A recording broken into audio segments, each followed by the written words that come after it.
Before I let you go, we shall talk, of course, about our lovely twin flame flames, soulmates, the oversoul for my 5D mystics in the Enlightenment Soul Age group. Now, here's a solo-polyamory, polysecure person's perspective.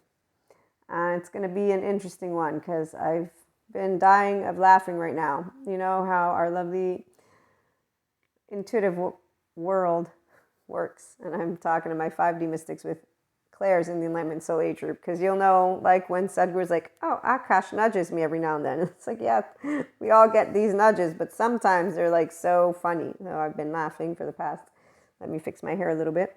Okay, and I am going to do something. Anybody who doesn't know, I'm Maria, and I bring together human, spiritual, and spirituality elements, and I love the mystic plane, but I even love more the 5D educator plane. And as a functional adult, I've loved my emotions my entire life. I was a teenager and I had this huge conversation about my polyamory status. I just didn't have a word. In the meantime, my entire family was like, you can't love all people. You have to love some more than others. And I'm like, that doesn't make any sense whatsoever. How do you love one person more? No, it's an emotion. And I still will never forget the first person who described pure love, the way that I'd been feeling it my entire life. His name is Eric Fromm, and he's a psychologist. And his book, The Art of Loving, describes what that which is not love is, and dependencies. And there wasn't even the good attachment research stuff yet. So a polysecure person is a person who unconditionally loves people. Now, some people embody it. It's not just a lifestyle or like, let me play, like, figure it out. No, it's like, I love, Love, which is our nature. But your body can only be in your nature if you have a relationship with the emotional body, which we've been talking about the entirety of this day. And on that note, to please be taken seriously, which 4D doesn't, therapists. They are a group of people. There's good ones. You want to get a hold of good ones. And I'm going to send you to one, Patrick Tiahan. He's got a YouTube channel and a community, and he's awesome. So please get informed with somebody who's healed from childhood trauma, who knows their shit and more, and we'll explain to you how important it is to understand if you have trauma wounds and attachment wounds. And this is the part where some of us don't, and we have an emotional body that we're connected with since the depths of our being, and we're good with all attachment styles.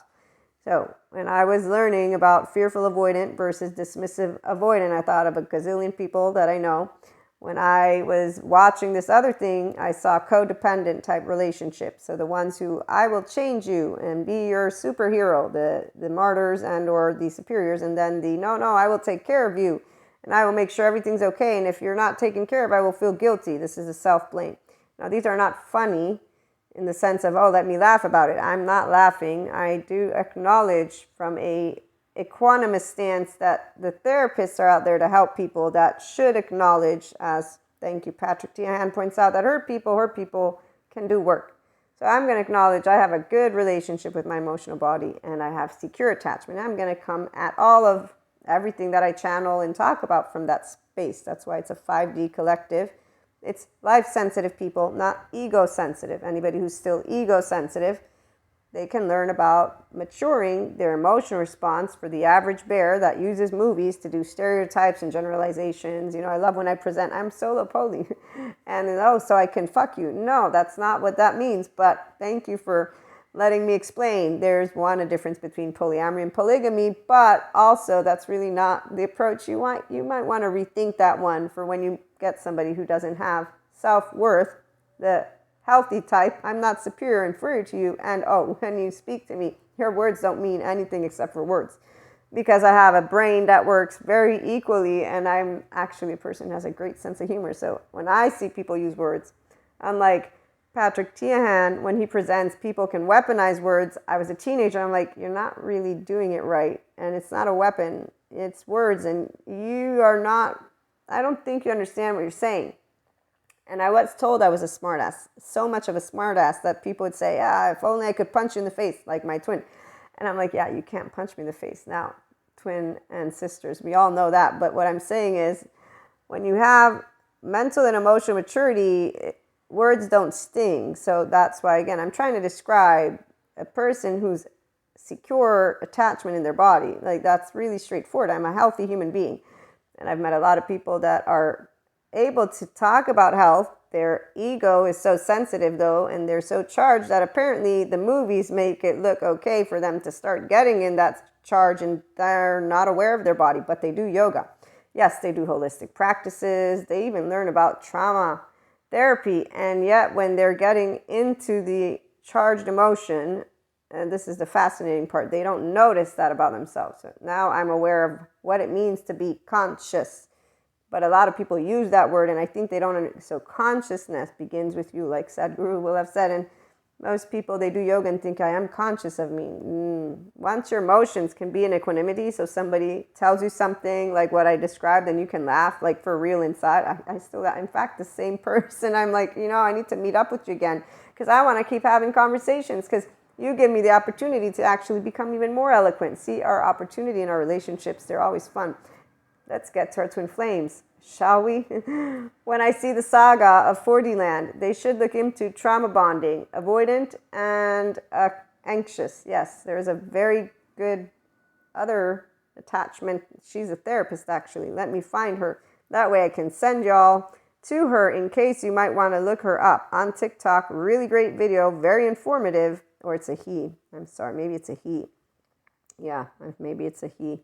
So he doesn't talk about twin flames, but he does talk about, he's a transformational coach, Brian. And he talked about him and his girlfriend or wife or companion. He's avoidant, she's anxious. And so from his own experience, and if he is, well, he's a coach, so he's not a therapist, but transformational. And here's where a lot of people want to transform each other.